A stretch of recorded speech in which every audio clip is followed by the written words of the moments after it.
कभी कभी कुछ जगहों की सुंदरता को बयां करने के लिए शब्द की कमी पड़ जाती है।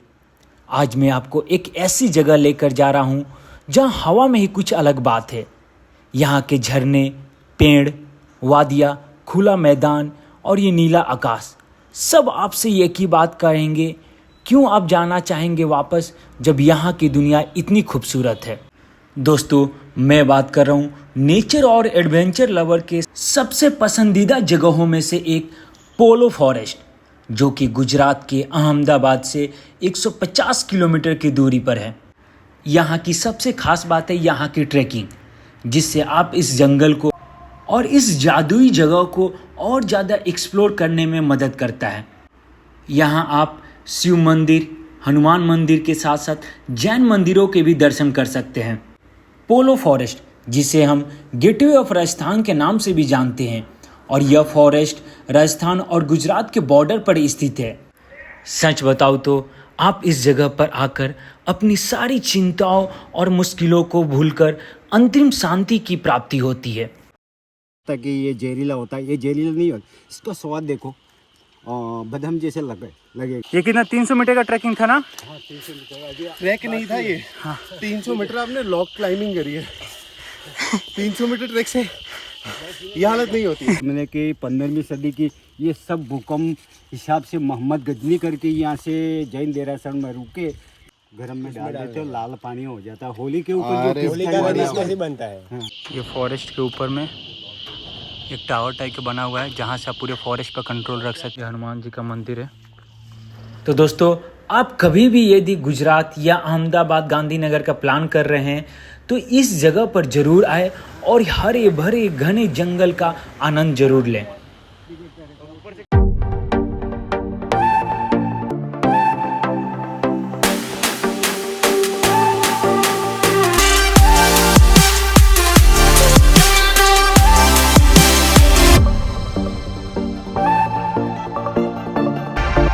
दोस्तों, आज हम लोग गुजरात का सबसे फेमस फॉरेस्ट जो है, जिसे पोलो फॉरेस्ट बोला जाता है, वहाँ पर आए हुए हैं।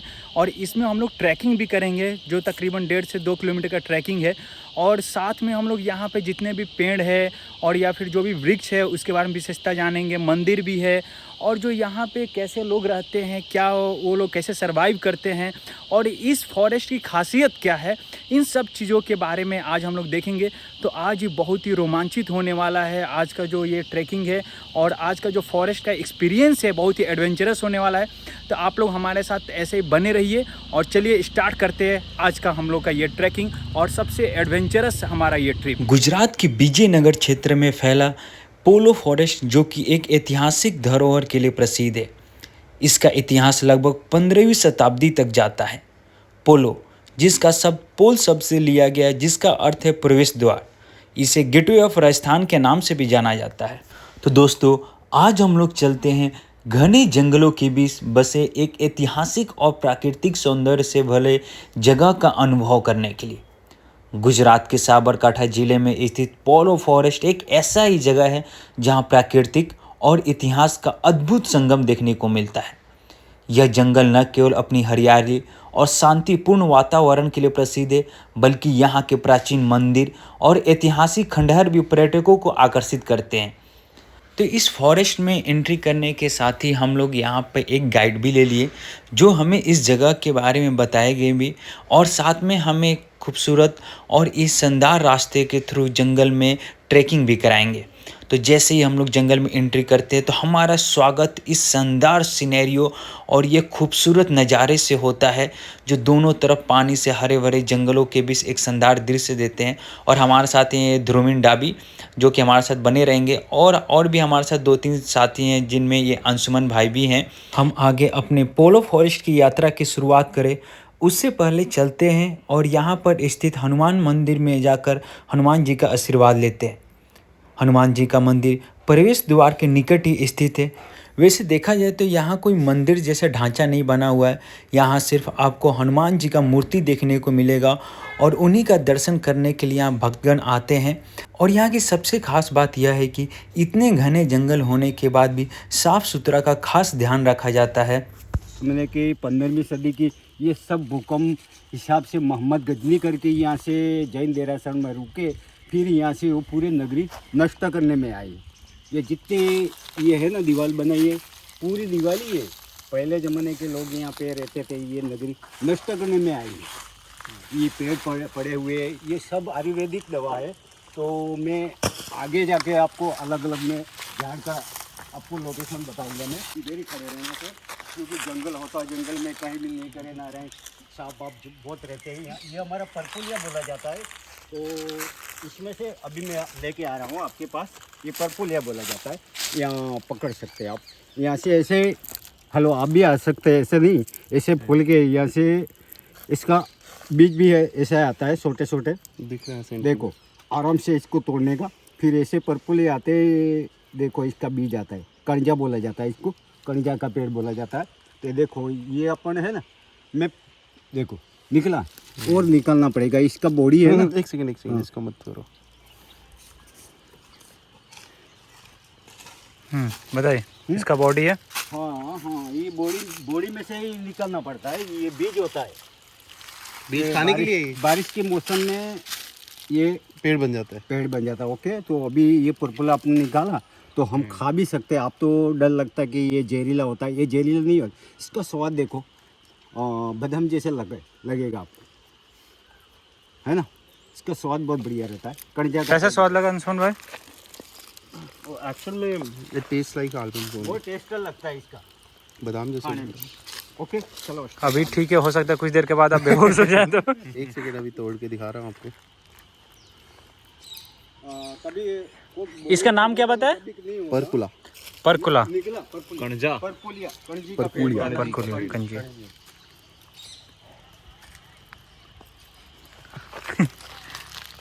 एक कैसूड है, हाँ, केसुड़ा। केसूड़ा फूल है। फूल है इसका। जो इससे आप गर्मी में नहाओ ना हाँ, तो आपको लू नहीं लगती, वो बोलते हैं नहाने से इसको क्या पानी में डाल के? पानी में डाल पानी गर्म है ना, गर्म में डाल देते हो, लाल पानी हो जाता है। होली के ऊपर जो अरे, होली पिचकारी का बना इसमें से बनता है। हाँ, हाँ, दो- अरे इसको और थोड़ा कुछ फूल रख लीजिए, मैंने रख डाल दिया है बाद में लेंगे।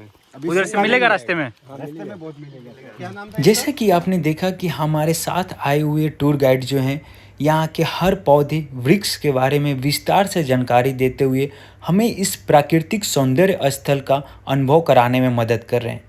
यह जानकारी न केवल वन की वैध विविधता को उजागर करती है, बल्कि हमें पेड़ पौधे के महत्व और उनकी विशेषता के बारे में भी बताती है। ये पहाड़ भीम पहाड़ है। घंटा लगता है जाने में, 3 घंटा आने में लगता है। जितना सुबह अपन जाते हैं तो धूप कम लगता है। अभी मेन ट्रैक यही है। ये मेन है, लेकिन ये अभी एंट्री नहीं है। 6 बजे आए ना तो सुबह जाना पड़ता है। क्या टाइमिंग है? 6 साढ़े 6 बजे से कब तक? 6 बजे, सुबह 6 बजे से शाम को सुबह 6 बजे से निकलना पड़ता है। रात को तभी कैंपिंग वही होती है ना। रात को नो एंट्री है सर। कैंपिंग वाली स्पॉट भी तो है यहाँ पे। नहीं कहाँ है वो वो? SRP मिलिट्री जो कैंप आती है वो लेके जाते हैं। लेकिन कभी जाने का अपन हिम्मतनगर से, गांधीनगर से लेटर पैड में लिख के लेके आना पर तभी परमिशन मिलता है। वो ये तो ट्रैकिंग हुआ है main ना, है। वो आप रास्ते में आए ना, वहाँ पे नाइट पे टेंट होता है। ऊपर नहीं होता। ना ऊपर नहीं होता, नहीं, ऊपर यहाँ पे नहीं। नाइट पे बंद होता है वो। ने वाला शिव जी का मंदिर। ओके, मंदिर नहीं दिख रहा है? वो सामने है सर। अच्छा, टूटा हुआ है क्या? टूटा हुआ। ये जब मोहम्मद गजनी करके यहाँ पे रुकाया तब ये पहला हिंदू का मंदिर तोड़ने में आया। जैन देरासर, इसमें अंदर गुफा भी है, लगभग यहाँ से इधर निकलते हैं, लेकिन अभी गवर्नमेंट को बंद करा दिया। मतलब पहला हिंदू टेम्पल यही था जिसको तोड़ा गया था? हाँ सर, ये ही रहा। ये पहले राजस्थान में आता था यार, ये नेवल अच्छा। लगता था। अच्छा, इसीलिए इसको गेटवे ऑफ राजस्थान बोलते हैं। हाँ, ओके। यहाँ तक राजस्थान लगता नहीं, है। फिर यहाँ भी यहाँ से महाराणा प्रताप हमारा- आए थे, हल्दी घाटी का युद्ध हुआ ना, तभी यहाँ पे छिपे थे लास्ट में। हेलो भाई साहब, हम्म, ये पोलो फॉरेस्ट, यहाँ से हमारा ये लिखा हुआ है 54,632 मीटर की हमारी सफाई होता है यहाँ से डैम तक। मीटर और डबल ये डस्टबिन रखने में आया 30। ओके, अभी जाएंगे अपन ट्रेकिंग में जाएंगे। चलो सर। ये देखो क्या है, स्वच्छता अभियान है ये। अभियान का है सर। हम्म। स्वच्छता अभियान हेठण। मतलब टोटल कितने किलोमीटर होता है? 16 किलोमीटर है। और ये ऊपर में मैप में क्या समझाया हुआ? ये ट्रैक बताया ना 16 किलोमीटर का। हाँ ट्रेक। ये पूरा 16 किलोमीटर है। ये तो सफाई वाला है सर। हाँ तो सफाई वाला 16 किलोमीटर हुआ ना। हाँ हाँ देखो 94,094 94 किलोमीटर हुआ 94 किलोमीटर। 5432 ચોરસ મીટરની અંદર સફાઈ થાય છે। गुजरात के इस घने जंगलों और प्राचीनता में बसा हुआ हमें एक टूटा हुआ शिव मंदिर भी मिला जो एक समय भगवान शिव को समर्पित था।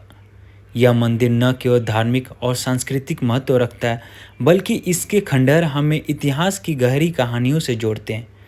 कहा जाता है कि इस मंदिर को महमूद गजनी ने अपनी आक्रमण के दौरान ध्वस्त किया था। अभी इस मंदिर को लॉक कर दिया गया है और अंदर जाने के लिए प्रतिबंध कर दिया गया है। पड़े हुए सभी नीला कलर के पत्ते हैं। ये कौन सा पेड़ है सर?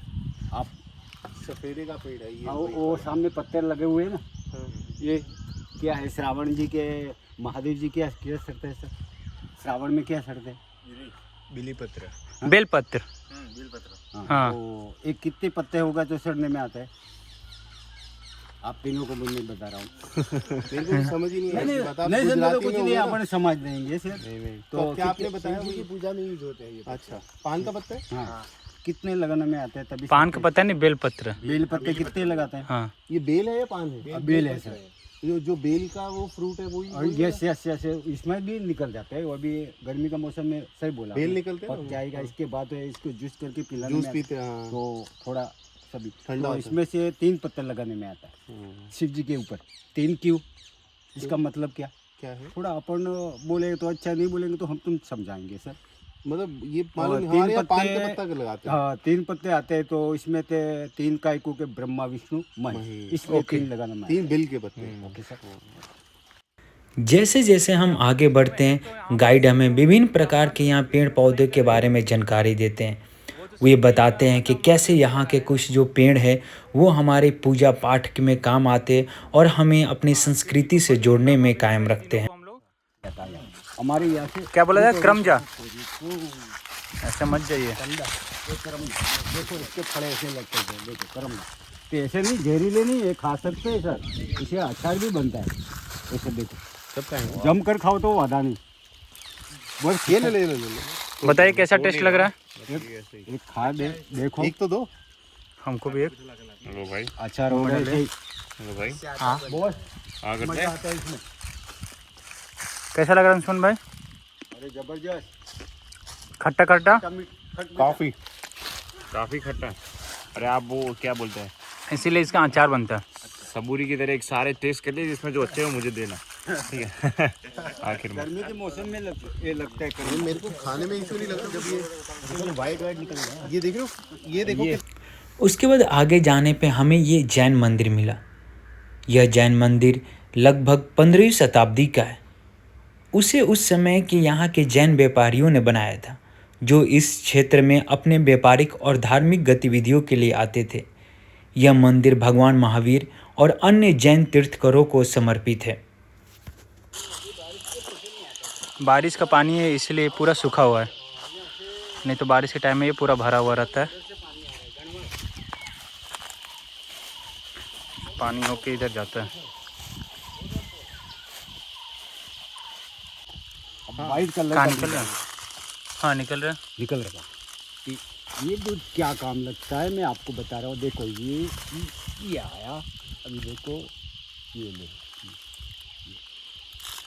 ये दूध वाइट कलर जैसे अपन पीते हैं वैसे। तो ये दूध है, कम से कम 1 लीटर दूध लेते हैं और 15 टीपा दूध में डाल देते हैं। 15 मिनट के अंदर दही बन जाता है। ऐसा पावर रहता है दही बन मतलब जाता है। दूध के अंदर ये डालेंगे तो हाँ, दही बनेगा।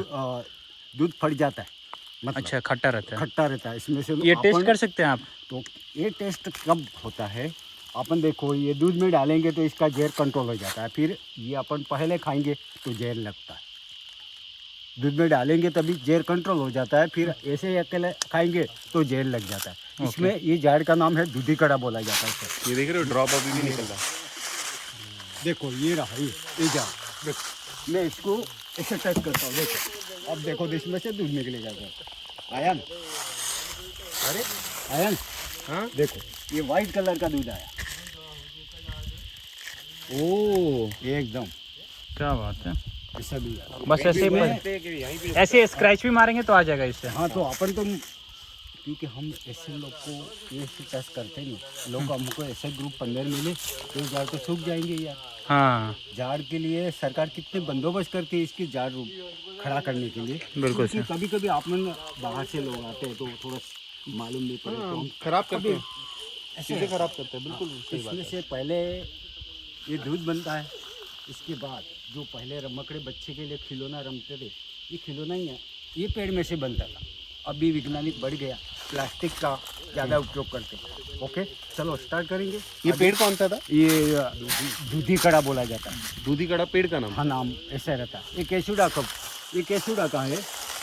कम से कम ये पोलो फोरम में 65 झाड़ है, सभी आयुर्वेदिक दवा है।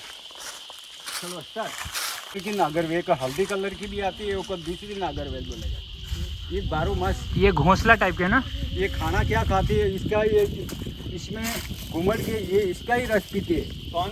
ये नागरवेल बोला जाता है, वो लटक रही है देखो, ये नागरवेल बोला जाता है। अच्छा, ये लेडीज के लिए दवा होती है, ये लेडीज कुछ गर्मी के नहाने के लिए ऐसे होता है। सब लेडीज के लिए, जेंट्स के लिए कुछ नहीं है। हाँ लेडीज के ज़्यादा है, पोलो फोरम में लेडीज के लिए ज़्यादा है। उमरी का पेड़ तो आपने देखा होगा, देखा सर? कौन? हेलो, तो आप आ जाओ प्लीज़ मेरे साथ, थोड़ा टाइम से करना सर।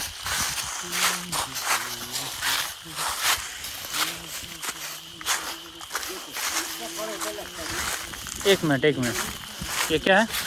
उमरी का झाड़ उमरी का पेड़ है। उमरी का ये ऐसे फल रखते हैं, भालू के लिए मेन खुराक बोला जाता भालू का ये मेन खुराक है। है। मेन खुराक जैसे लाल कलर के फल लगते हैं। तोड़ के देख सकते हैं क्या? क्या आप हमें भालू कहना चाहते हैं? उसमें कहना क्या है? जाओ प्लीज। क्यों ये एक देख सकते हैं तोड़ के? अभी नहीं कच्चे क्यों होगा। तोड़ना? नहीं ये टेस्ट देख रहे हैं क्या है? खाना है क्या? देखते हैं क्या होता क्या है इसमें, पता तो होना चाहिए। मेरा मतलब कहने का है कि ये झाड़ के थोड़ा दूर रहने का। अच्छा, इसका एक जहरीला इधर एक कीड़ी मकोड़ी बोला जाता है लाल कलर की, तो अपन टेस्ट करेंगे तो ये लाल कीड़ी देखो सर, बहुत इसका घर देखो अपन तो अरे मत टच कीजिए। नहीं ऐसे ही कुछ खिलाएंगे तो बहुत निकल जाएगा। इसके बीच में घर बनाया हुआ है ये? इधर ही खतरनाक, मतलब टच करने पे बाहर निकल जाते हैं। इसलिए मैं आपने बोला था टच हो गया तो ये सांभड़ी पकड़ लेगा तो इसका घर बोला जाता है। सभी घर है, देखो अपन किसी को घर से बाहर आएंगे लोग बोलेंगे डांटेंगे तो कितना लोग बाहर आ जाएंगे, ऐसे ही ये इसका भी घर है देखो। क्यों डांटना, छोड़ो। नहीं थोड़ा अपन देखने में वो तो वापस चला जाएंगे तो नुकसान नहीं करे। ये ज़्यादा निकल गया, हाँ इससे भी निकल रहा है।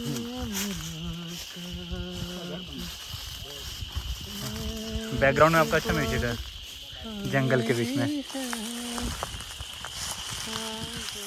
चेक डैम है। चेक डैम बोला जाता है। तो जंगल के चेक डैम बनाने में तो जो मट्टी आता है यहाँ भरपूर समतोल हो जाता है, झाड़ का नुकसान नहीं हुए। जो बाहर से जो पानी यहाँ से कूदता तो ये झाड़ का नुकसान कितना हुआ देखा, इसका पूरा बोड़ी बाहर निकल गई।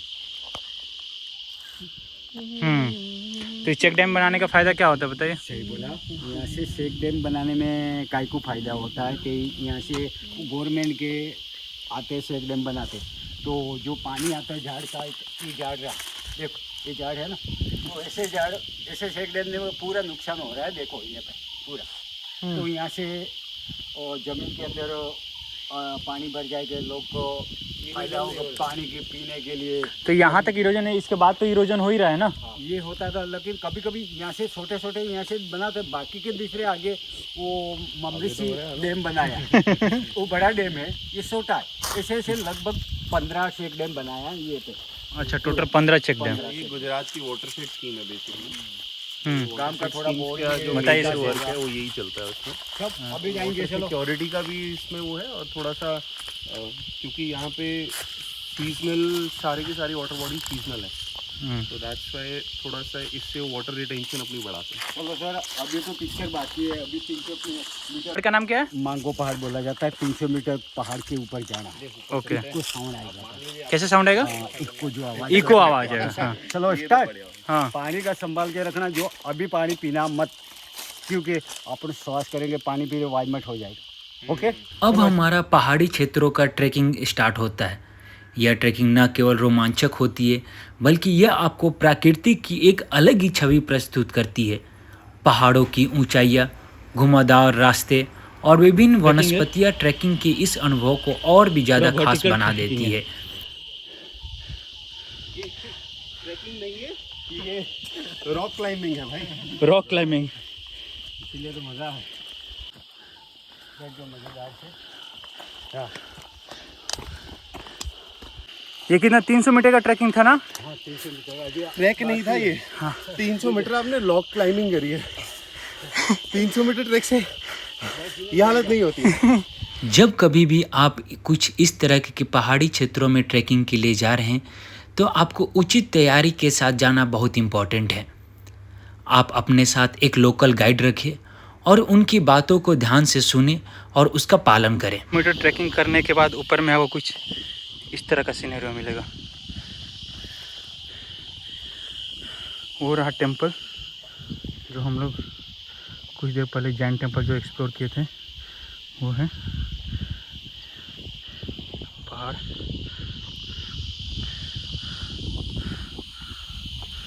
हिली एरिया है। पोलो फॉरेस्ट में आते हैं ट्रैकिंग के लिए, तो ये पहाड़ का नाम मांगो पहाड़ बोला जाता है। मांगो काय को नाम पड़ा है। हाँ। ये सामने वाला भीम, वो अंगारिया पहाड़। हाँ। ये पहाड़ का नाम भीम बोला जाता है, वो अंगारिया पहाड़ बोला जाता है। हाँ। ये इस वाला है मांगो पहाड़ बोला जाता है। मांगो पहाड़ काय को बोला जाता है, जो ट्रैक्टर होता है, ट्रैक्टर के पीछे जो मट्टी महिड़ा लगा जाता है, हाँ हाँ हाँ। इसका नाम इसलिए मांगो रखा है। ये पहले जमाने की ये भीम का ही है सब। गुजरात में 2 बार खेड़ मारा है, तो राजस्थान में एक के पहाड़ ऐसे टकराए। गुजरात में फदरू थे। ये पहाड़ ये रहा, ये मांगो है, तो भीम लेके पूरा राउंड घुमाया था, इसलिए मांगो यहाँ से छोड़ गए। अच्छा, इसीलिए जो भीम पहाड़ है पूरा राउंड ऐसे घुमा हुआ है। हाँ हाँ। और वो अंगज में जाके मिला हुआ है। भीम अंगज दोनों भाई थे। आए थे। फिर हाँ। ये बीच वाला मांगो पहाड़ जो ट्रैक्टर के पीछे अपन ने देखा होगा। हाँ। खेत में ताकि लगा। वो दोनों सपोर्ट के लिए ताकि सबके लिए जो रहता है। ऐसे खींचते जाता है। ये समझ नहीं आया भाई, दोबारा समझाओ। ये रहा भीम। पहाड़ है जहाँ बोलने पे इको का साउंड आता है, तो हम लोग ट्राई करते हैं साउंड आ रहा है कि नहीं। ध्रुवीन में बोले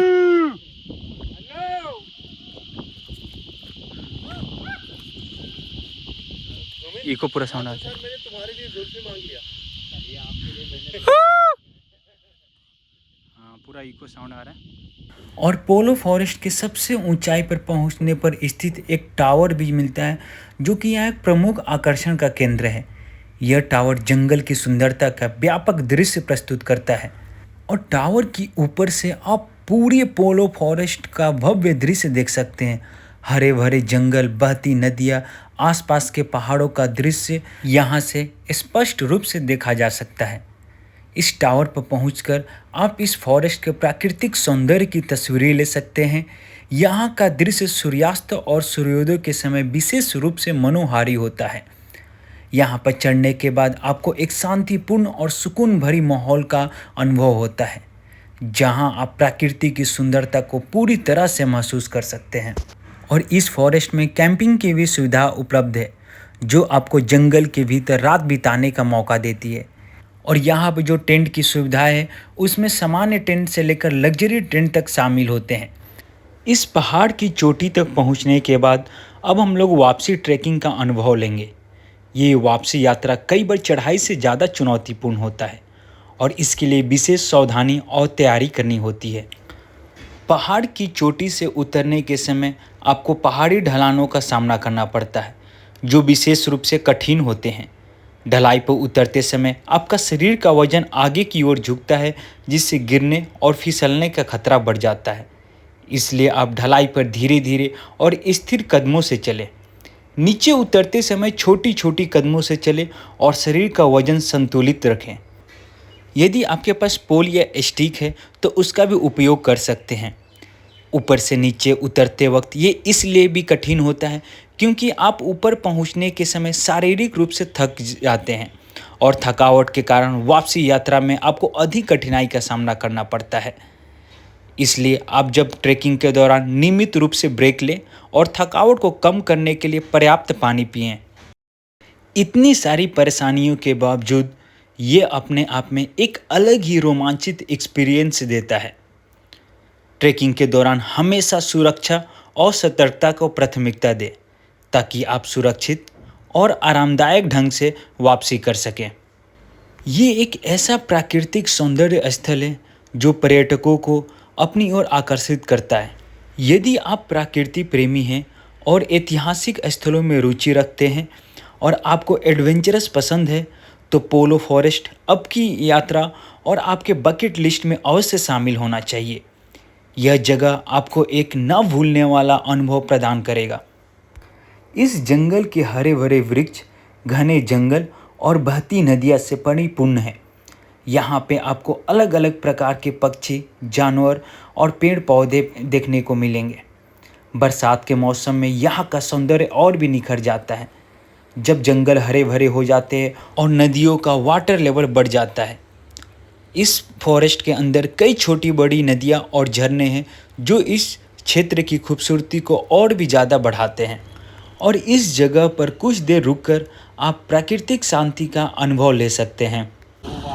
सामने वाला ये पानी जमा रहेगा तो ये पूरा पानी आएगा तो ये खोलेंगे। ये डैम से पानी आता है जो 3 किलोमीटर दूर है। हाँ, 3 किलोमीटर से। हाँ। तो ये ममरिशी शेख डैम बोला जाता है। ओके, हाँ। तो यहाँ पानी जमा होगा, इसके बाद यहाँ एक वाल्व खोलेंगे तो पूरा गांव में। और ये बाल्ब है, हाँ, इसको ओपन करने से गांव में सप्लाई हो जाता है, कैनाल द्वारा कैनाल के थ्रू सप्लाई हो जाता है। ओके, पानी यहाँ से दोरे में मिलता है। हाँ। ये पानी दोरे में जाता है। डोरे मतलब? दोरे डैम। अच्छा, डैम में, फिर डैम वापस में। यहाँ से डैम में मिल जाते डैम हैं। में। फिर बाद में वो दोरे भर जाएगा, उसके बाद में साबरमती ज़्यादा पानी होगा। ज़्यादा पानी होगा तो साबरमती में जाएगा। फिर हमारे बारिश के मौसम में ये पानी भरपूर भर जाता है तो हम ट्रैकिंग कराते हैं। इस सामने वाला पहाड़ वहाँ से ट्रैकिंग। ओके, 2 मीटर यहाँ पानी कूदता तो सल्ग नहीं पाए। हाँ हाँ, यहाँ से वो ट्रैक कराते हैं। यहाँ से पानी अच्छा। यहाँ से जाता है। पानी फिर वापस फ्लो होता है। ओके, वहाँ वो लोग फिशिंग भी कर रहे हैं। सामने वो पहाड़ तोड़े ये हैं। लोग मछली मार रहे हैं क्या? हाँ, मच्छी मार रहे हैं। हाँ, सामने पहाड़ क्या बोल रहे वो थे? ममरिशी बोला जाता है। डैम ममरिशी के तालाब बोला जाता है। वो सामने जो पहाड़ है, हाँ, ये पहाड़ तोड़ के वो डैम बनाया। ओ, डैम। वो ये पहाड़ तोड़ के डैम बना है जो 3 किलोमीटर दूर है यहाँ से। पानी रहता है। तो कुछ इस तरीके से हमारा आज का ये एडवेंचरस और रोमांचित यात्रा जो है वो समाप्त होता है। हमारे साथ मौजूद गाइड हमें इस फॉरेस्ट के हर पौधे के वैज्ञानिक नाम, उसकी पहचान, उसके पर्यावरण और औषधि महत्व के बारे में विस्तार से जानकारी दिया। चलिए अब इनके हम कुछ फीडबैक भी लेते हैं कि कैसा एक्सपीरियंस रहा अंशुमन भाई? अंशुमन भाई, कैसा एक्सपीरियंस रहा? बहुत ही मजा आया ऊपर पोलो फॉरेस्ट में। फॉरेस्ट में फ्लोरा एंड फौना को हम लोग एक्सप्लोर कर रहे थे along with the contour of the varying contour of the, it's not even a hill or whatever we say, it was good. ये जंगल गुजरात के कैपिटल गांधीनगर या फिर अहमदाबाद से लगभग 150 किलोमीटर की दूरी पर है, जिसे आप 3 से 4 घंटे में पूरी कर सकते हैं। तो दोस्तों, पोलो फॉरेस्ट की यात्रा आपको एक बेहतरीन एडवेंचरस एक्सपीरियंस देगा, जहां आपको धार्मिक स्थलों की खूबसूरती, घने जंगलों की शांति और चुनौतीपूर्ण ट्रैकिंग का आनंद मिलेगा।